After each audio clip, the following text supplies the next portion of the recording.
Entre les deux sites qui abritent les écoles de l'INPHB de Yamoussoukro, un champ-école destiné aux étudiants en sciences agronomiques, une superficie de 10 hectares sur laquelle on cultive de la banane plantain de contre-saison et du cacao, avec un système d'irrigation moderne. Un champ-école découvert avec émerveillement par le ministre en charge de l'emploi des jeunes, à l'invitation de son collègue de l'enseignement technique et de la formation professionnelle. Kofi Nguessan veut engager l'INPHB à offrir son savoir-faire, sa technicité, son expertise au ministère de la Jeunesse dans une perspective d'insertion professionnelle des jeunes.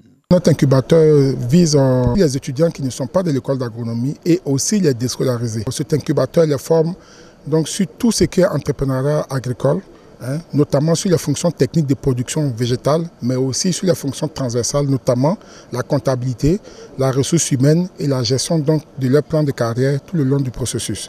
Dans un premier temps, on va pouvoir former ici des jeunes dans les métiers de l'agriculture et former les jeunes dans les métiers de l'élevage. Au niveau de cette école, modestement, on a des solutions et je souhaiterais vraiment que ces solutions soient mises à la disposition des jeunes et de notre pays et de l'Afrique. C'est un apprentissage théorique et pratique de haut niveau, mettant un accent particulier sur les nouvelles techniques culturelles exigées dans l'agriculture moderne que l'INPHB inscrit à son offre de formation. Le rapport de l'agriculteur à l'outil de production pour un meilleur rendement et son entretien. Autre exigence de l'agriculture moderne est prise en compte dans la formation. L'INPHB s'appuie sur ses partenaires opérant dans le domaine de l'industrie pour la mise à disposition du matériel et la formation des formateurs. Avant, c'était les machettes et puis la daba. Et là, parfois, j'avais une perte de temps. Comme on veut vraiment passer à une échelle d'innovation, de technologie, le travail plus harmonieux va commencer à utiliser des machines, ou alors des petits équipements motorisés. Tout ce que nous avons vu ne peut se faire si ce n'est pas accompagné de la mécanisation agricole. Quand il finit la formation, on l'équipe avec l'outil didactique, c'est-à-dire la machine qui a servi à le former. Et le jeune, aujourd'hui, je crois qu'il est prêt à se prendre en charge. L'offre de formation de l'INPHB va au-delà de l'agriculture. La structure peut accueillir les jeunes intéressés par la pisciculture et l'élevage. Avec beaucoup de fierté, le ministre Kofi Nguessan, directeur général de cette école, explique au ministre Touré Mamadou ce que ces deux secteurs peuvent apporter aux jeunes, que ce soit l'élevage de poissons, de dindes, de bœufs, de moutons ou de cailles. La formation est nécessaire. Le chemin vers l'insertion professionnelle que l'INPHB offre aux jeunes. Une seconde chance, dira le directeur général de l'INPHB, pour leur réalisation sociale. Je suis assistant de direction de formation.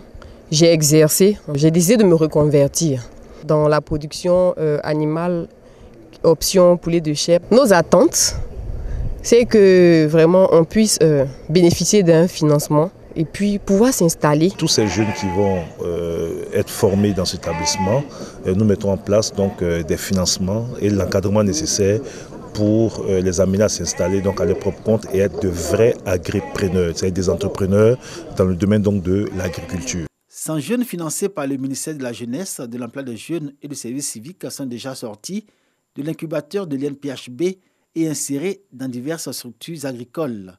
Et 4 autres ont obtenu le financement de leur projet. Un partenariat gagnant-gagnant qui reste à sceller entre le ministère en charge de l'Emploi des Jeunes et l'Institut national polytechnique Houphouët-Boigny.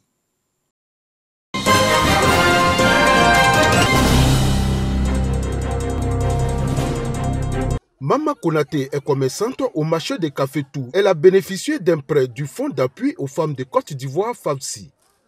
Grâce à ce prêt, elle a réussi à agrandir son commerce d'ustensiles de cuisine. La première fois, j'avais pris 150 000. C'était 150 000 que j'ai commencé à travailler avec eux. De temps en temps, la prochaine fois, j'ai pris 300 000. Avec les 300 000, aujourd'hui, je suis là avec les 500 000. Ce n'est pas seulement le commerce que je travaille avec eux, j'ai payé l'eau même.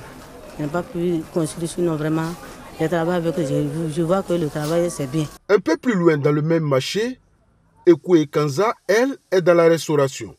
Elle a aussi bénéficié du prêt FAFSI. Et aujourd'hui, son activité se porte bien.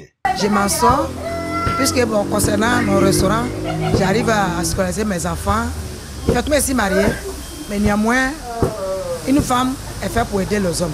Moi, j'aide mon mari beaucoup. C'est en 2014 que le premier fonds FAFSI a été mis en place à Abengourou.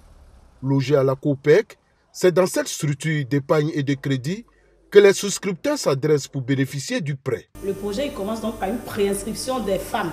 On dépose la photocopie de leur pièce d'identité, on prend les références et puis les montants qu'elles souhaiteraient avoir. Une fois les dossiers validés, les personnes retenues bénéficient d'une formation d'un cabinet pendant toute une journée. La formation porte sur le b.a.-ba de la comptabilité, sur l'hygiène, sur les activités financières et aussi le civisme. Quand la formation est finie, dès le lendemain, les femmes passent nous rencontrer pour exprimer maintenant réellement leur envie de bénéficier du fonds.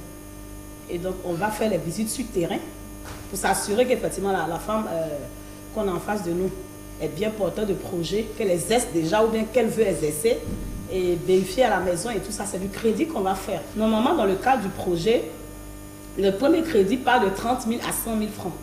Et quand la femme a bien remboursé, au deuxième crédit, elle part jusqu'à 300 000. Et quand le deuxième crédit elle a encore bien remboursé, elle part jusqu'à 500 000. Pour l'heure, dans le cadre du projet, le montant maximum, c'est 500 000 francs. Estelle Yao est agent de terrain.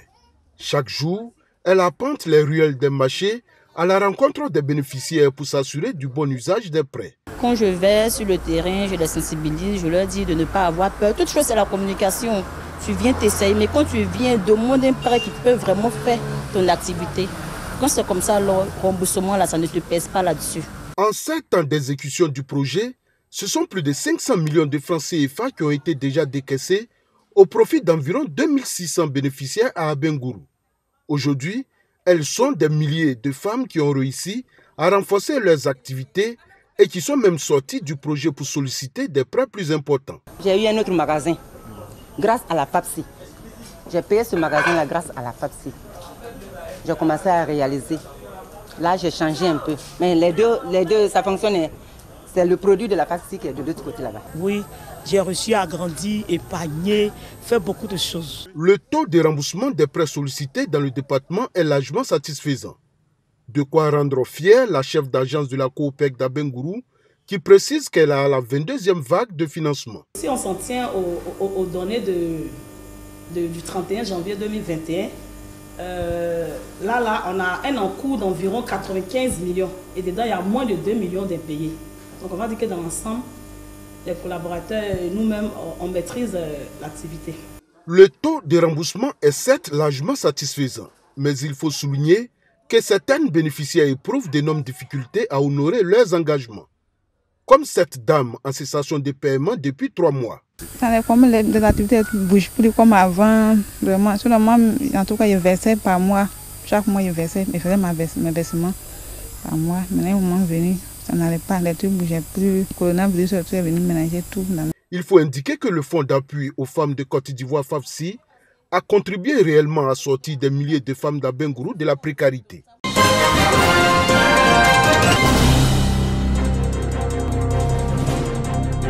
La route Gagnoua-Oumé, longue de 58 km, toujours en chantier et les travaux se poursuivent. Pour autant, le tronçon Oumé-Diegonefla demeure un calvaire. Le vice-président du conseil régional du GO sur le chantier l'a vécu comme bien d'usagers de cette voie. Tous nourrissent l'espoir de voir les travaux de réhabilitation de cette route Gagnoua-Oumé totalement achevés dans un délai raisonnable. À ce jour, ils sont achevés aux 2/3.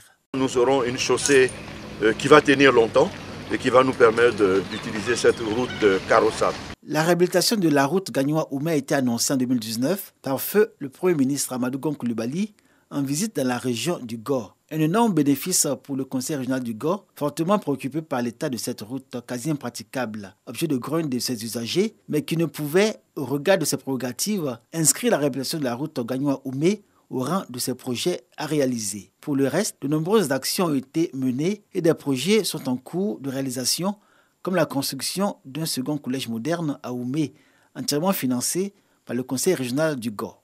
Les dispensaires, les écoles, tout ce que nous avons réalisé grâce au président de la République, tous les conseillers unanimes, parce que nous travaillons dans la transparence. Et je crois que la réconciliation, et la vraie réconciliation passe par le développement. La commission des affaires économiques et sociales du conseil régional du Gor indique que les propriétaires terriens ont tous été indemnisés pour la construction du second collège moderne d'Oumé.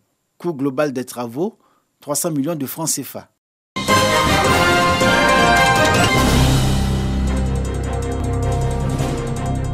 Espace gastronomique et culturel Djalaïve du Grand Bassam.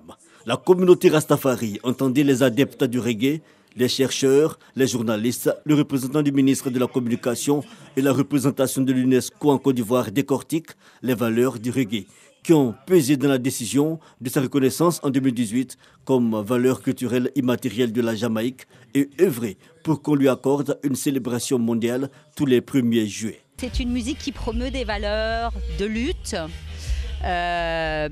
contre l'impérialisme, de résistance aussi. C'est aussi une musique qui traduit paradoxalement aussi beaucoup de messages d'amour et beaucoup de messages humanistes. Communication des spécialistes du reggae échange sur l'apport de cette musique en matière de grands changements sociaux, de vivre ensemble, de cohésion sociale et de paix, sans oublier les inévitables prestations d'artistes pour que l'auditoire puisse mieux percevoir toutes ces valeurs. Peace and love pour la Côte d'Ivoire, pour la nation, pour les enfants, pour la jeunesse, que nous soyons un, que nous faisons la paix et rien que la paix. C'est un message de paix, c'est un message de cohésion sociale. Le reggae a toujours lutté contre l'injustice, contre les inégalités sociales. Et c'est tout à fait normal que le ministre de la Communication, des médias et de la francophonie s'associe à cette belle initiative.